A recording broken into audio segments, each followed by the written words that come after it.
Bonjour, Chantal Moreau, spécialiste en savoir-faire et savoir-être sexuel et spécialiste des sens et du plaisir. Aujourd'hui, un autre secret de créer. On va y aller avec le respect des limites, le respect du rythme. Ce que je veux dire par là, le respect du rythme et des limites dans le sens de...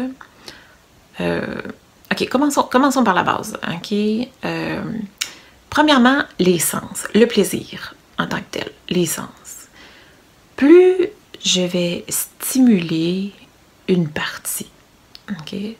Mettons que je prendrais mon épaule, ok? J'ai des nerfs un peu partout sur le corps, comme n'importe quel humain, et parce que j'ai des nerfs, je peux jouir ou souffrir. Okay? Si je me pince, ça va faire mal, mais si je caresse, c'est doux, c'est agréable, parce qu'il y a des terminaisons nerveuses.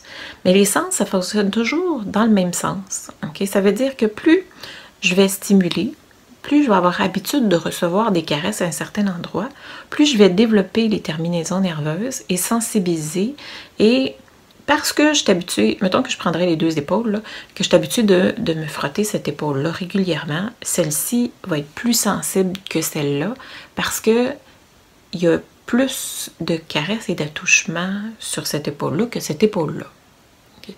Donc, plus je vais à répétition dans un endroit, plus c'est sensible et plus ça va chercher d'intensité de façon beaucoup plus rapidement aussi. Okay? Fait qu'on comprend le sens, ça veut dire plus je vais chercher de stimulation.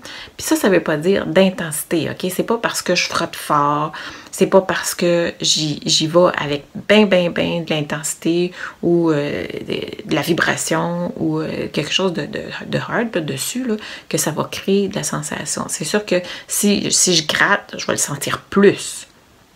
Mais ça veut pas dire que je vais aller chercher plus de jouissance de cette façon-là, par contre. Ok?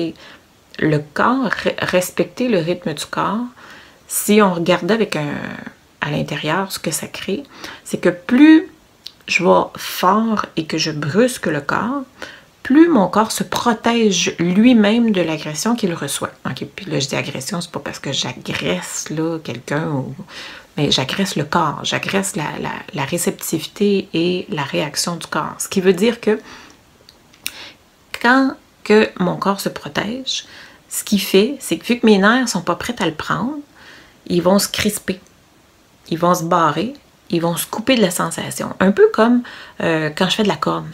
Okay? Exemple, si j'ai mon soulier trop étroit mon pied est trop étroit dans mon soulier, c'est ça que je veux dire, là. Puis ça frotte toujours au même endroit. C'est pas parce que ça frotte que ça devient agréable. Vu que ça frotte trop fort pour ce que pour les nerfs, pour le corps, il va se créer une épaisseur de peau. Mon corps va se protéger. Il va faire de la corne pour désensibiliser, parce que vu que je continue toujours et toujours à frotter, il faut qu'il se protège de l'agression qu'il reçoit. C'est le même principe que ce soit n'importe où au niveau du corps, puis particulièrement au niveau des organes génitaux.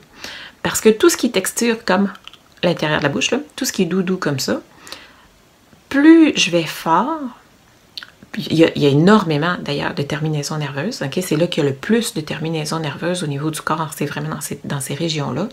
Donc, si j'y vais trop fort, le corps s'agresse, il va se protéger, puis il va créer comme une sorte de corne aussi. Okay? C'est bien précis, on appelle ça de la frustration, là, de la cuirasse. Et il va désensibiliser. Donc, si vous allez trop fort, trop vite, le corps se protège, il fait des tensions, il fait des fermetures, il crée des nœuds, puis vous ressentez moins. Ce qui fait que certaines personnes qui stimulent trop fort, éventuellement, ont toujours besoin d'aller plus fort et plus fort et plus fort. Ce qu'on veut, c'est l'inverse. Il faut ouvrir le corps pour permettre une meilleure stimulation et une meilleure intensité.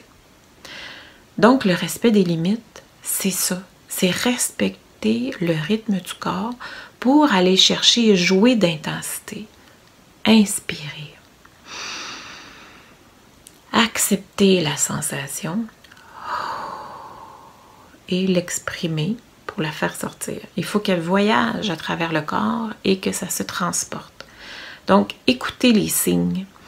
Plus vous allez être attentif à la limite au respect des limites de votre corps, plus vous allez être capable d'aller chercher d'intensité et de jouer. Puis là, vous allez remarquer des choses que vous n'aviez jamais vues avant.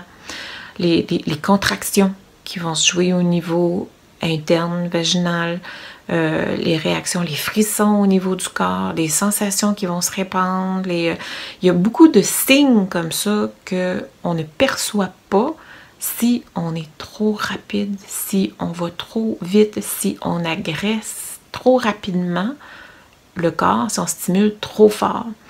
Fait que de toujours penser que plus vite, plus fort, plus intense, c'est pas vrai. C'est vrai à court terme. C'est sûr que si je me pince, oui, c'est intense, je le sens là. Mais à force de me pincer, ce qui va arriver, c'est que je ne le sentirai plus pantoute. Il n'y aura plus de sensation à ce niveau-là. Donc, il faut arrêter de pincer. Il faut arrêter d'aller trop fort. Il faut suivre le rythme du corps. Il faut détendre et distendre et relaxer. Accepter la sensation, la respirer pour être capable de l'intensifier. Si vous n'êtes pas habitué, peut-être que les premières fois, ça va être agressant, dans le sens que ça va être créer de l'impatience, parce que me semble que c'est pas assez long. Ben, si vous avez créé trop de nœuds, oui, ça prend du temps avant de les distendre. Mais plus vous allez stimuler, plus vous allez voir, vous allez chercher d'intensité. Le but d'aujourd'hui, la leçon d'aujourd'hui, c'est vraiment de respecter le rythme du corps et des sensations pour être capable d'en jouir pleinement. Il ne faut pas les brusquer. Il faut le prendre et le respirer. Vous m'en donnerez des nouvelles. À la prochaine!